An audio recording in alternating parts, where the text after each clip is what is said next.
उसी शाम को इमरान ने सदीकी की कॉल रिसीव की थी।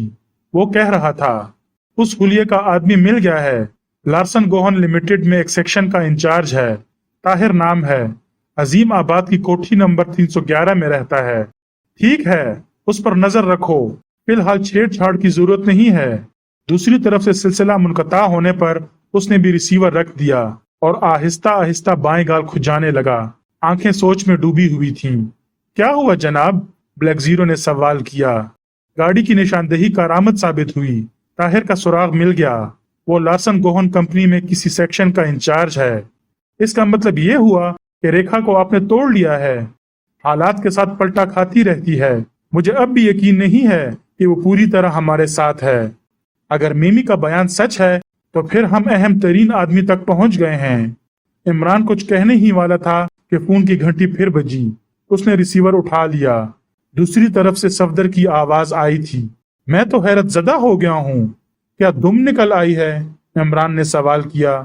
मिमी यहाँ प्रिंस में अपना शो कर रही है। मैंने अभी अभी देखा है। घास तो नहीं खा गए? इमरान आंखें निकाल कर बोला। मैंने तुमसे कब कहा था कि मिमी फरार हो गई है? जी नहीं, आपने तो नहीं कहा था। अच्छा तो फिर? किसी ने भी मुझे ऐसी कोई इत्तला नहीं दी। तो फिर क्यों बकवास कर रहे हो? अरे जनाब, आप खुद आकर देख लीजिए। बाकायदा तौर पर उसके नाम का ऐलान हुआ है। स्टेज पर रक्स कर रही है अपने मकबूल तरीन गाने के साथ। आपको फोन करने के लिए अपनी मेज से उठाया था। अब फिर वापस जा रहा हूँ। मिमी हेडक्वार्टर में बदस्तूर मौजूद है, इमरान ने कहा। तब फिर वो कोई नकली मिमी होगी जो हेडक्वार्टर में बदस्तूर मौजूद है। यहाँ वो रक्स कर रही है और अपना मशहूर गीत भी गा रही है जिसे मैं कई बार सुन चुका हूँ। अच्छी बात है, मैं पहुंच रहा हूँ। अपनी मेज ही पर मिलना। पिछली ही रात वाले मेकअप में हो या बदल दिया? उसी में हूँ। दैट्स ऑल, इमरान ने कहा और सिलसिला मुनक़ता कर दिया। अब क्या हुआ? ब्लैक जीरो ने पूछा। और फिर सफदर की कॉल के बारे में मालूम होने पर वो भी मुतहय्यर रह गया था। इसका मतलब ये हुआ कि पिछली रात खुद हमारे ही साथ कोई फ्रॉड हो गया है, वो बिल आखिर बोला। खुद देखे बगैर यकीन नहीं कर सकता, इमरान ने तवील सांस लेकर कहा। फिर उसने भी मेकअप किया था और प्रिंस की तरफ रवाना हो गया था। सफदर का बयान गलत ना निकला।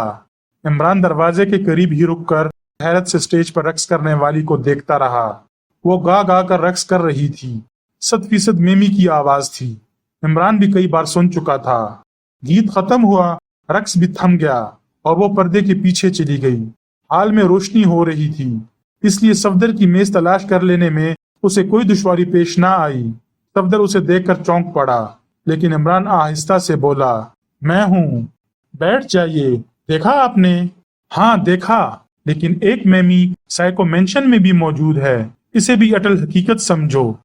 चलिए समझ लेता हूँ, लेकिन ये मेमी अब फिर देखूंगा। यहाँ से निस्बतन करीब है स्टेज। क्या सिर्फ उसी के प्रोग्राम हो रहे हैं? जी हाँ, यही ऐलान हुआ है। वो 9 बजे तक अपने फन का मुजाहरा करेगी। खैर देखते हैं।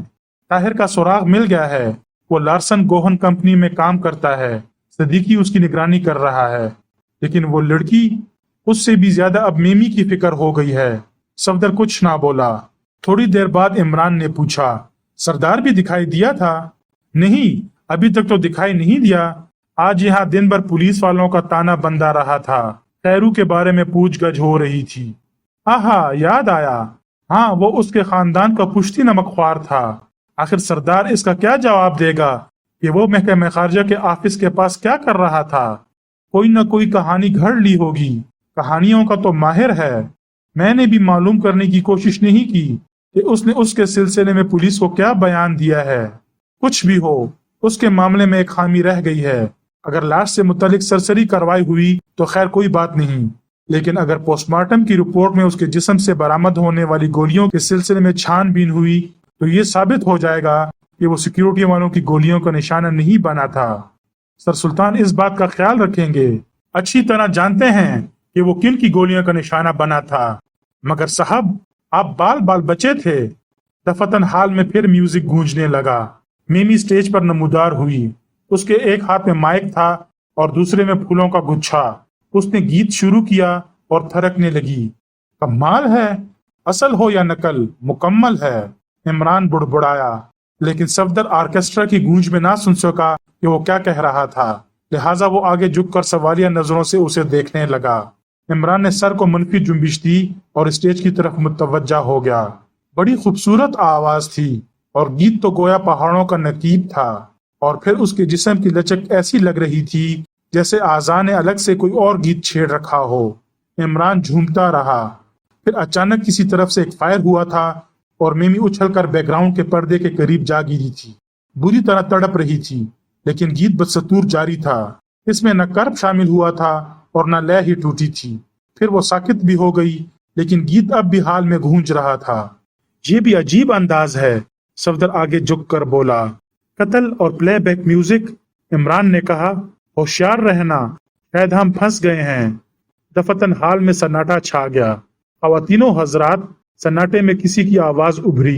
रकासा को किसी ने कत्ल कर दिया है। बराहे करम पुलिस के आने तक वहीं ठहरिए जहां बैठे हुए हैं। ये हुई है, इमरान आहिस्ता से बोला। हंस गए बेटे खान, दरवाजे पहले ही से बंद कर दिए गए होंगे, कोई हाल से नहीं निकल सकेगा। हाल में शोर बर्पा हो गया था। लोग अपनी जगहों से उठ उठ कर स्टेज की तरफ बढ़ने लगे थे। माइक्रोफोन के जरिए बार बार ऐलान हो रहा था कि लोग अपनी जगहों पर बैठे रहें, लेकिन कोई नहीं सुन रहा था। उठो और इस भीड़ में गुम हो जाओ, इमरान ने कहा। फिर मैं कुछ सोचता हूँ, पुलिस के पहुंचने से पहले ही निकल चलना है। ये आखिर हुआ क्या? वो मेमी नहीं थी, उसके मेकअप में थी और सिर्फ होंठ हिला रही थी, और मेमी के गीतों के रिकॉर्ड बजाए जा रहे थे, वरना लाश कैसे गा सकती? खुदा की पनाह, लेकिन मकसद? फिलहाल खामोश रहो, इधर आओ, बाएं तरफ से चलो। मेरे पास साइलेंसर मौजूद है, किसी बल्ब पर फायर करके अंधेरा कर दूंगा। निकल चलने के लिए किसी दरवाजे का इंतखाब कर लो, वरना हम दोनों मेकअप में ही हैं। अगर ये बात पुलिस की मौजूदगी में खुल गई तो बड़ी दुश्वारियों में पड़ेंगे। बात तो ठीक है, तीसरी मंजिल पर पहुंचने की कोशिश कीजिए, वहां से चक्करदार अक्तिजीनों से नीचे उतर जाएंगे। उसकी भी निगरानी ना हो रही होगी, इमरान ने कहा। तब फिर अनवर सरदार के रिटायरिंग रूम की तरफ चलिए। वहां क्या है? इस वक्त खाली होगा, और हम इस वक्त ये भी मालूम कर लेंगे कि वो रिटायरिंग रूम का दरवाजा अंदर से बंद करके बाहर कैसे पहुंच जाता है। ओहो, तो ये बात भी है। जी हाँ, मैंने अपनी आंखें खुली रखी हैं और यहाँ के चप्पे चप्पे से वाकिफ हो गया हूँ। इसीलिए X2 तुम्हें दूसरों पर फोकियत देता है। लेकिन एक दुश्वारी है, उधर जाते हुए हम देख लिए जाएंगे, तो फिर अंधेरा करना भी जरूरी होगा। अंधेरा हुआ तो सारे होटल में होगा और तुम रिटायरिंग रूम से सड़क पर पहुंचने का रास्ता तलाश ना कर सकोगे। तो फिर तीसरी मंजिल ही की सही। दफतन पूरे हाल में अंधेरा हो गया, लेकिन इमरान ने किसी बल्ब पर गोली नहीं चलाई थी। कमाल है, सफदर बुड़बुड़ाया। इमरान मजबूती से उसका हाथ पकड़कर बोला। जीनों की तरफ। शोर बढ़ गया था, लोग अंधेरे में एक दूसरे से टकरा रहे थे, मेजें उलट रही थीं। वो जीनों तक पहुंचे थे और रेलिंग का सहारा लेकर ऊपर चढ़ते चले गए थे। दूसरी मंजिल तक पहुंचने में इन्हें कोई दुश्वारी नहीं हुई, लेकिन तीसरी मंजिल के लिए जीने तय करते वक्त इमरान ने महसूस किया कि वहां कोई और भी मौजूद है और इन्हीं की तरह अंधेरे से फायदा उठाने की कोशिश कर रहा है। इमरान ने सफदर का बाजू दबाया और वो जहां थे वहीं रुक गए। उनके आगे वाले नामालूम आदमी ने पेंसिल टार्च रोशन की और रोशनी की बारीक सी लकीर उसके आगे रिंगती चली गई।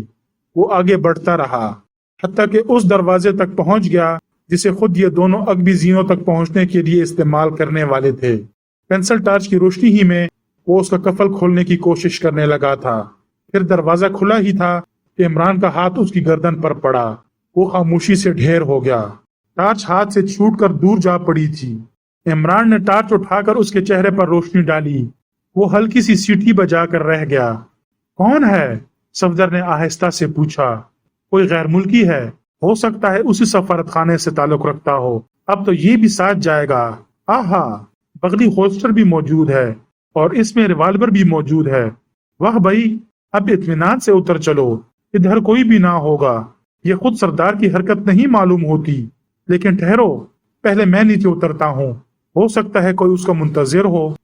उसका ये अंदेशा गलत भी नहीं निकला था। अभी जीने तय ही कर रहा था, एक आदमी मुखालिफ सिमत के अंधेरे से बरामद हुआ और जीनों के करीब आ खड़ा हुआ। तारों की छांव में एक तारीख हैवला लग रहा था। जैसे ही इमरान निचली सीढ़ी पर पहुंचा, नामालूम आदमी ने आहिस्ता से कहा, जल्दी से निकल चलो। लेकिन दूसरे ही लम्हे में इमरान का जचा तुला हाथ उसकी कनपट्टी पर पड़ा था और वो तेवरा कर गिरा और फिर ना उठ सका। प्रिंस होटल से फरार होने की कोशिश करने वाले गैर मुल्की को साइको मेंशन के एक कमरे में होश आया था, लेकिन सूरत से तो ऐसा लग रहा था जैसे महावरतन होश उड़ गए हों, क्योंकि मिमी फाउलर सामने ही बैठी थी। तो तुम जिंदा हो? वो हिकलाया। हाँ, मैं जिंदा हूँ, वो उसे घूरती हुई बोली। लेकिन हाँ, तुमने मुझे गोली मार दी थी। वो थूक निकल कर रह गया, फिर चारों तरफ देखता हुआ बोला, हम कहाँ हैं? जहन्नम में। मिमी गुर्राई। मैं नहीं समझ सकता, तुम्हें मेरे कत्ल का हुक्म किससे मिला था? किससे मिल सकता है? उसने संभाला लेकर मिमी को बगौर देखते हुए सवाल किया। मैं तुमसे पूछ रही हूँ, किस पोजीशन में? ये भी सवाल ही है। सवालात मैं करूंगी, तुम नहीं। पहले तुम सिर्फ ये बता दो कि हम कहाँ हैं। किसी नामालूम आदमी की कैद में। क्या तुमने उसे देखा नहीं? नहीं, मैंने उसे नहीं देखा। वो क्या चाहता है? मैं नहीं जानती। बताओ, तुमने मुझे मार डालने की कोशिश क्यों की थी? ऊपर से यही हुक्म आया था। अब हम दोनों ही मार डाले जाएंगे। क्यों ना यहाँ से निकल जाने की कोशिश करें? वो उठता हुआ बोला। इस कमरे से तो निकल नहीं सकते। क्यों? आखिर क्यों? दरवाजा ही खोल कर दिखाओ, मिमी ने तल्ख लहजे में कहा। क्यों? दरवाजे को क्या हुआ है? हैंडल में बरकी रो मौजूद है। उसने एक बार फिर चारों तरफ नजर दौड़ाई और बोला, ये सरकारी हवालात तो नहीं हो सकती। यकीनन हम उसी ब्लैकमेलर के कैदी हैं। तुम ठीक समझे हो।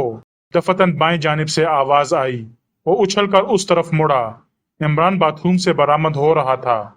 उसकी तरफ तवज्जो दिए बगैर मिमी फाउलर से बोला, गालिबन अब तुम्हें यकीन आ गया होगा। मैं तुम्हें मार डालूंगा, कैदी ने कहा और इमरान पर टूट पड़ा, लेकिन अपने ही जोर में सामने वाली दीवार से जा टकराया था। इमरान तो बड़ी फुर्ती से एक तरफ हट गया था।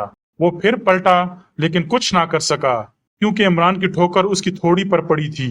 लंबा लंबा लेट गया और इस तरह आंखें फाड़ने लगा जैसे कुछ सुझाई ही ना देता हो। ये उस लड़की का कातिल है जो तुम्हारे मेकअप में वहां रक्स कर रही थी। अनवर सरदार ने ये ढोंग मुझे फांसने के लिए रचाया था, इमरान ने कहा और खामोश होकर कुछ सोचने लगा। फिर बोला, सफारत खाने वालों को उसने मुतला कर दिया था कि तुम मेरे हाथ लग गई हो और तुम्हारी गुमशुदगी की रिपोर्ट दर्ज करा दी थी, लेकिन फिर शायद जरूरी नहीं समझा था कि सफारत खाने को इससे भी मुतला कर दे कि तुम्हारे सिलसिले में कोई ढोंग भी रचाने का इरादा रखता है। सफारत खाने वालों ने समझा कि किसी तरह तुम्हारी वापसी हो गई है, लिहाजा इन्होंने तुम्हें खत्म कराने की स्कीम बना डाली। बहरहाल हल्दा सफीर की बेटी है और उसे एक अहम तरीन काम भी सरंजाम देना है, लिहाजा उसे तुम पर फोकियत दी गई। तुम उसके राज से पूरी तरह आगाह हो और मेरी नजरों में भी आ गई थी, लिहाजा तुम्हारा जिंदा रहना उनके लिए खतरनाक होता। बस करो, वो हाथ उठाकर बोली, सब कुछ समझ गई, इसलिए अब फरार नहीं हो सकती। बहरहाल बेहतर यही होगा कि सफारत खाने के खिलाफ सरकारी गवाह बन जाओ। मैं वादा करता हूँ कि तुम्हें उम्र कैद ना होने दूंगा। उसके बाद तुम अपने मामलात में आजाद होगी और तुम्हारा दूसरा राज भी मेरे ही सीने में दफन रहेगा। इसके अलावा और कोई चारा भी नहीं है, कहकर उसने तवील सांस ली और बोली, मैं मरना नहीं चाहती। कैदी फिर बेहोश हो गया था। उसको इसी हाल में छोड़कर वो दोनों कमरे से निकल आए। मेरी समझ में नहीं आता कि आखिर तुम हो क्या चीज, मिमी ने चलते चलते रुक कर कहा। अनवर सरदार गलतफहमी में मुब्तला है, मैं ब्लैकमेलर नहीं हूँ, इमरान बोला। मुझे अब इससे कोई सरोकार नहीं है कि तुम क्या हो और क्या नहीं हो। हाँ, हल्दा का सुराग मिला या नहीं? सिर्फ ताहिर का मिला है, यही बड़ी बात है। मैं सिर्फ हुलिया ही बता सकी थी और इसमें इतनी बाकायदगी थी कि जल्द ही कामयाबी हो गई। वो दूसरे कमरे में आए थे और मिमी ने इमरान से पूछा था, बॉस तुम ही हो? नहीं, बॉस के अहकामात का पाबंद हूँ, मुझे अपने बॉस से मिलाओ, वो खुद कभी किसी से नहीं मिलता। ये बड़ी अच्छी बात है और मुझे तुम लोगों का तरीक़ाकार भी पसंद आया है। किसी किस्म के तशद्दुद के बगैर मुझे राह पर ले आए हो। इसके लिए बड़ी मेहनत करनी पड़ती है। तुम्हारे बारे में वो मालूमात फराहम करनी पड़ी जो तुम्हारी बूढ़ी माँ की जात से आगे नहीं बढ़ी थी। ये गलत है, महज गलत फहमी कि वो हम ही दोनों तक महदूद रही हैं। अगर ये बात होती तो तुम तक कैसे पहुंचता ये राज?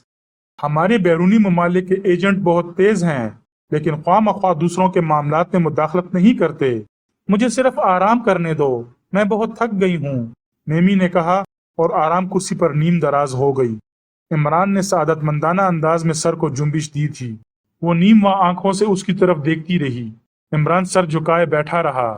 अनवर सरदार यहाँ का बहुत बारसूख आदमी है, मिमी ने थोड़ी देर बाद कहा, लेकिन ना जाने क्यों तुमसे खाइफ रहता है। बड़े से बड़े सरकारी ऑफिसर को कुछ नहीं समझता। मुझे खुद भी हैरत है, इमरान ठंडी सांस लेकर बोला। आज ताहिर ने किसी दोस्त के घर एक गैर मुल्की फिल्म देखने का प्रोग्राम बनाया था। वो तीनों सरे शाम ही रवाना हो गए। रेबेका बुरके में थी और पिछली सीट पर बैठी हुई थी। ताहिर गाड़ी चला रहा था और रुखसाना उसके साथ अगली सीट पर बैठी हुई थी। वो कभी ऐसा ना करती, लेकिन रेबेका इसी पर मुस्सिर रही थी। फिल्म कहाँ से हाथ आ गई? रुखसाना ने पूछा। मेरा दोस्त मशरिक वस्ता से लाया है, वीडियो टेप है, टीवी पर देखेंगे। इसकी वजह से बड़ी आसानी हो गई है। मेरे दोस्त से मिलकर खुश हो जाओगी। अम्मी इस तरह जाने की इजाजत हरगिज ना देती अगर आपका मामला ना होता। इस एतमाद के लिए उनका शुक्रगुजार हूँ। बिल्कुल बेटों की तरह आपका जिक्र करती हैं। दरअसल तरसी हुई हैं, मेरा कोई भाई नहीं था। अब तो है, ताहिर हंस कर बोला। हाँ, खुदा का शुक्र है आपने ये कमी पूरी कर दी है। ताहिर कुछ ना बोला। न जाने क्यों यक बयक उसके चेहरे पर इज़्मिहलाल सा तारी हो गया था। रेबेका पिछली सीट पर खामोश बैठी हुई थी और अपने छोटे से सूटकेस का हैंडल मजबूती से थाम रखा था। गाड़ी तेज रफ्तारी से किसी नामालूम मंजिल की तरफ रवां दवां थी। सूरज गरूब होने वाला था। शहर की बड़ी पूरी सड़कों से गुजरकर वो एक सुनसान रास्ते पर हो लिए। आखिर जाना कहाँ है? रुखसाना ने पूछा। समन हाउसिंग सोसाइटी, शॉर्टकट इख्तियार किया है, ताहिर ने जवाब दिया। वहां तो बहुत बड़े लोग रहते हैं। मेरा दोस्त भी खासा जी हैसियत है। वो कुछ ना बोली। फिर बकिया रास्ता खामोशी से तय हुआ था और समन हाउसिंग सोसाइटी की बड़ी बड़ी इमारतों के दरमियान उनकी गाड़ी इस तरह चकराती फिर रही थी जैसे किसी ऐसी इमारत की तलाश हो जिसे पहले कभी ना देखा हो। बिलाखिर वो एक दूर उफ्तादा और जेर तामीर इमारत के सामने रुकी थी। क्या यही है? रुखसाना ने हैरत से पूछा। हाँ, यही है, ताहिर ने जवाब दिया। लेकिन ये तो अभी बन रही है। कुछ हिस्से मुकम्मल हो गए हैं और रिहाइश के काबिल हैं। वहां सब कुछ मौजूद है। अंदर पहुंचकर तुम जरा ही सी देर में भूल जाओगी कि किसी जेर तामीर इमारत में बैठी हुई हो। वो अंदर दाखिल हुए थे और फिर जिस बड़े कमरे में पहुंचे थे वहां की आराइश देखकर सचमुच ही मालूम होता था जैसे वो किसी मुकम्मल इमारत में आए हों। लेकिन उस बड़े कमरे में उन तीनों के अलावा और कोई नहीं था। रेबेका ने बुर्का उतारा ही था कि रुखसाना उछल पड़ी, क्योंकि वो उसे अपनी ही जैसी धज में नजर आई थी। सर पर स्याह विग थी और आंखों पर तारीक शीशों की ऐनक। ताहिर हंस पड़ा और रुखसाना के कंधे पर हाथ रख कर बोला, बेफिक्र रहो, ये सब कुछ मुझे बता चुकी हैं। उस दिन ऑफिस में तुम नहीं, यही थी जिन्होंने मुझसे झगड़ा किया था। लेकिन यहाँ? रुखसाना हिकलाई। ओह, मैं दरअसल अपने दोस्त को मुतहय्यर कर देना चाहता हूँ। उससे कहूंगा कि दोनों जुड़वा बहनें हैं। अच्छा अच्छा, रुखसाना भी हंसने लगी। बड़ा मजा रहेगा, ताहिर बोला। आहिस्ता आहिस्ता उस पर हकीकत का इंकशाफ करूंगा। पहले रुकैया ऐनक उतारेंगी और मैं कहूंगा कि दोनों में सिर्फ इतना फर्क है कि एक की आंखें नीली हैं और दूसरे की स्याह। और आखिर में जब ये विग उतारेंगी तो मजा ही आ जाएगा। बिल्कुल बिल्कुल, ताहिर ने कहकहा लगाया। लेकिन उस कहकहे का खोखलापन रुखसाना ने भी महसूस कर लिया था और शिद्दत से बेचैनी महसूस करने लगी थी। रेबेका खामोश और लाताल्लुक बैठी रही। रुखसाना मुसलसल सोचे जा रही थी, आखिर इसकी जरूरत ही क्या है? ताहिर अपने दोस्त को क्यों सरप्राइज देना चाहता है? कहाँ हैं आपके वो दोस्त? वो थोड़ी देर बाद बोली। बस आ ही रहा होगा, ताहिर ने घड़ी पर नजर डालते हुए कहा। तो आपने रुकैया भाभी को पहले से आगाह कर दिया होगा कि आप क्या करना चाहते हैं। बिल्कुल बिल्कुल, इसलिए तो ये पूरी तैयारी से आई हैं। ठीक उसी वक्त दरवाजा खुला था और एक कवी-हैकल वजीहा आदमी कमरे में दाखिल हुआ था। ओह हेलो, वो दरवाजे के करीब ही रुक गया था और उन दोनों को बगौर देखे जा रहा था। जुड़वा बहनें, ताहिर ने इंग्लिश में कहा। वाकई हैरत अंगेज, नवारिद दो चार कदम आगे बढ़कर बोला। इनसे मिलो, ताहिर ने उन दोनों से कहा। ये मेरे दोस्त अनवर सरदार हैं। अनवर सरदार किसी कदर खम हुआ था اور دونوں کے ہاتھ پیشانیوں کی طرف اٹھ کر رہ گئے تھے۔ اب تم اپنی اینک اتار دو، طاہر نے ربیکہ سے انگلش میں کہا۔ اس نے فوراً تعمیل کی تھی۔ بس اتنا سا فرق ہے، طاہر بولا، اس کی آنکھیں نیلی ہیں، یہ رقیہ ہے اور یہ رخسانہ۔ آپ دونوں سے مل کر خوشی ہوئی، انور سردار نے خشک لہجے میں کہا اور طاہر کی طرف مڑ کر بولا، تم ذرا میرے ساتھ باہر آؤ، ان دونوں کو یہیں چھوڑ کر۔ رخسانہ کے رونگٹے کھڑے ہو گئے۔ اس نے انور سردار کے لہجے میں کچھ ایسا محسوس کیا تھا جیسے وہ طاہر کو بہت حقیر سمجھا ہو۔ اس کا دل تیزی سے دھڑکنے لگا۔ طاہر اور سردار کمرے سے جا چکے تھے۔ رخسانہ نے ربیکہ کی طرف دیکھا۔ اس نے پھر اینک لگا لی تھی اور اس کی ماحول سے لاتعلقی اب بھی برقرار تھی۔ میں نہیں سمجھ سکتی، رخسانہ نے اس کی طرف دیکھ کر کہا، لیکن وہ صرف شانوں کو جنبش دے کر رہ گئی۔ غالباً رخسانہ اپنا جملہ پورا کرنے ہی والی تھی کہ دروازہ زوردار آواز کے ساتھ کھلا اور وہ دونوں لڑکھڑاتے ہوئے فرش پر آ گرے۔ ربیکہ اور رخسانہ بکھلا کر اٹھ کھڑی ہوئیں۔ دروازے میں ایک آدمی کھڑا نظر آیا جس کے ہاتھ میں سائلنسر لگا ہوا پستول تھا۔ وہ دونوں فرش سے اٹھ گئے تھے۔ طاہر پر بدحواسی طاری تھی، لیکن انور سردار پستول والے کو قہر آلود نظروں سے دیکھے جا رہا تھا۔ دفتن پستول والے نے کسی کو آواز دے کر کہا، آ جاؤ کیپٹن، شاید کھیل ختم ہو گیا ہے۔ دوسرے ہی لمحے میں ایک باوردی آدمی اس کے عقب سے نکل کر کمرے میں داخل ہوا۔ تم لوگ کون ہو اور اس حرکت کا مطلب؟ انور سردار نے سخت لہجے میں پوچھا۔ ان کا تعلق فیڈرل سیکیورٹی فورس سے ہے اور مجھے تو تم جانتے ہی ہو، پستول والے نے کہا۔ اور تم شاید مجھے اچھی طرح نہیں جانتے، انور سردار نے زہریلے لہجے میں کہا۔ کتوں کی ساری نسلیں مجھے زبانی یاد ہیں، پستول والے نے کہا۔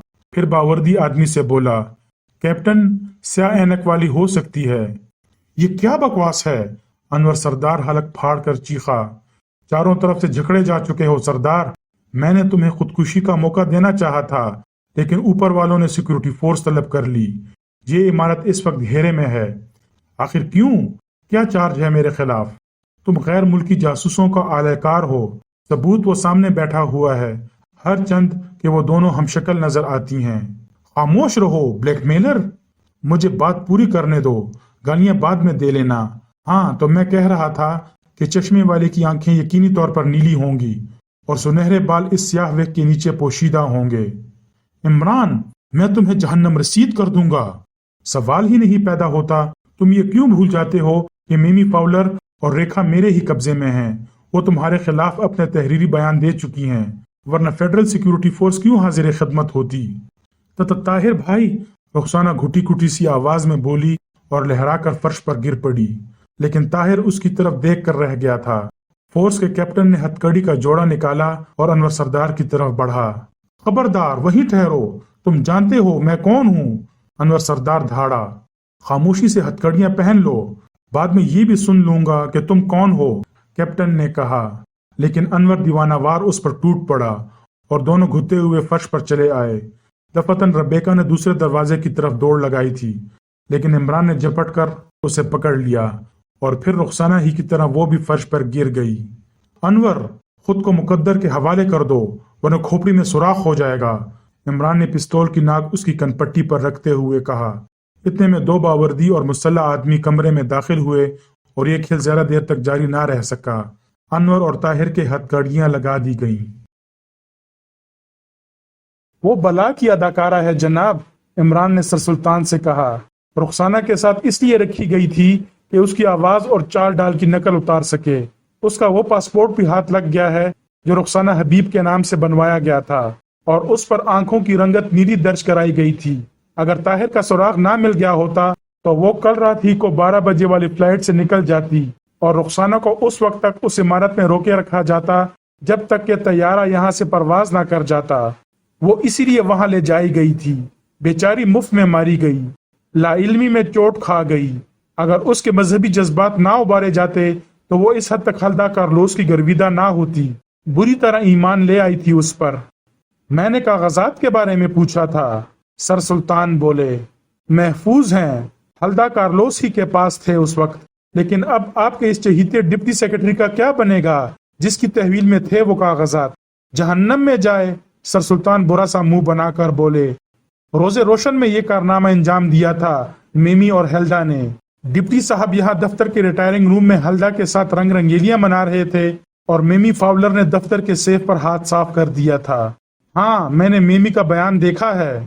اب سنیے کہ سردار پر میری نظر بہت دنوں سے تھی، کیونکہ وہ اپنی غیر ملکی رقاصاؤں کا تعارف ذمہ دار شخصیتوں سے کراتا رہتا تھا، اور اسی طرح میمی کو آپ کے ڈپٹی سیکرٹری سے ملوایا تھا، اور پھر میمی ہی کی توسط سے ہلدا اس تک پہنچی تھی۔ مت بور کرو، میں سب کے بیانات دیکھ چکا ہوں۔ بور نہیں کر رہا، مشورہ دے رہا ہوں کہ اپنے محکمے کے سارے مردوں کو کان پکڑ کر نکال باہر کیجیے اور صرف عورتوں کو بھرتی کیجیے۔ پھر تم کہاں ہوگے؟ عورتوں میں، عمران غمناک لہجے میں بولا۔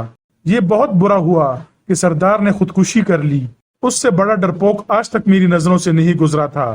بس کرائے کے غنڈوں کے بل بوتے پر ساری اکڑ تھی۔ بہرحال مجھے علم نہیں تھا کہ جدھر سے اسے گاڑی تک لے جایا جا رہا ہے ادھر کوئی کنواں بھی ہے۔ اندھیرا تو تھا ہی، بس تیر کی طرح ہمارے درمیان سے نکلا اور کنویں میں چھلانگ لگا دی۔ اس وقت وہ سیکیورٹی فورس کی تحویل میں تھا، اس لیے مجھ پر کوئی ذمہ داری عائد نہیں ہوتی۔ لیکن آخر یہ سیکیورٹی فورس کیوں؟ میں نے اس معاملے کو براہ راست وزیر اعظم تک پہنچا دیا تھا، انہوں نے فورس بھجوا دی۔ آپ یہ نہ کرتے تب بھی وہ بڑے باپ کا بیٹا بچ نہیں سکتا تھا۔ میں نے چاروں طرف سے اسے جھکڑ لیا تھا۔ میں نے تم سے پہلے ہی کہہ دیا تھا کہ باعزت طور پر ریٹائر ہونا چاہتا ہوں۔ مجھ سے سنیے کہ آپ لوگ خواہ مخواہ اس سے مروب تھے۔ اگر باپ کی وجہ سے مروب تھے تو باپ تو بے حد میاں آدمی ہے۔ اگر وہ خودکشی نہ کر لیتا تو شاید باپ کی یہی کوشش ہوتی کہ اپنے ہی ہاتھوں سے اسے موت کے گھاٹ اتار دے۔ اچھا، بس اب دفع ہو جاؤ، میں بڑی تھکن محسوس کر رہا ہوں، آرام کروں گا۔ ذرا میں اپنے باپ سے فون پر تھوڑی سی گفتگو کر لوں۔ عمران ریسیور کی طرف ہاتھ بڑھاتا ہوا بولا، اور سر سلطان اسے غصیلی نظروں سے دیکھ کر رہ گئے۔ اس نے فون پر رحمان صاحب کے نمبر ڈائل کیے تھے۔ دوسری طرف سے انہی کی آواز آئی، میں سر سلطان کے دفتر سے بول رہا ہوں جناب۔ عمران بولا، کیا بات ہے؟ بات تو سن ہی لی ہوگی آپ نے، عمران نے کہا۔ کچھ اور بھی کہتا لیکن دوسری طرف سے سلسلہ منقطع کر دیا گیا۔ عمران نے بڑے دل آویز انداز میں مسکرا کر اپنے فلیٹ کے نمبر ڈائل کیے۔ جوزف نے کال ریسیو کی تھی۔ ابے یہ شادی ہرگز نہیں ہو سکتی۔ اوہ باس، خدا کا شکر ہے کہ تم نے ارادہ بدل دیا، لیکن وہ دونوں صبح سے لڑ رہے ہیں۔ کس بات پر؟ بھنڈی پر۔ کیا مطلب؟ وہ کہتی ہے کہ مسلم بھنڈیاں پکاؤ، لیکن وہ کتر کر پکانے پر مصر ہے۔ تو ایسا کر کہ دونوں کو ہانڈی میں ڈال کر اوپر سے مسالہ ڈال دے۔ دوسری طرف سے جوزف کے ہنسنے کی آواز آئی تھی اور عمران بولا تھا، میرے پہنچنے سے قبل اگر ایک ایک بھنڈی گھر سے باہر نہ نکال دی گئی تو تم سب کھیت رہو گے۔ سر سلطان نے ریسیور اس سے چھین کر کریڈل پر رکھ دیا اور غصیلی آواز میں بولے، آخر تم چاہتے کیا ہو؟ واپسی کا کرایہ، آج صبح جیب کٹ گئی، گاڑی خراب تھی، بس پر بیٹھ گیا، کوئی میرا بھی استاد ہاتھ صاف کر گئے، ان للہ و انا الیہ راجعون۔ سر سلطان نے جیب میں ہاتھ ڈالا، پھر سر کو منفی جنبش دے کر دوسری طرف دیکھنے لگے۔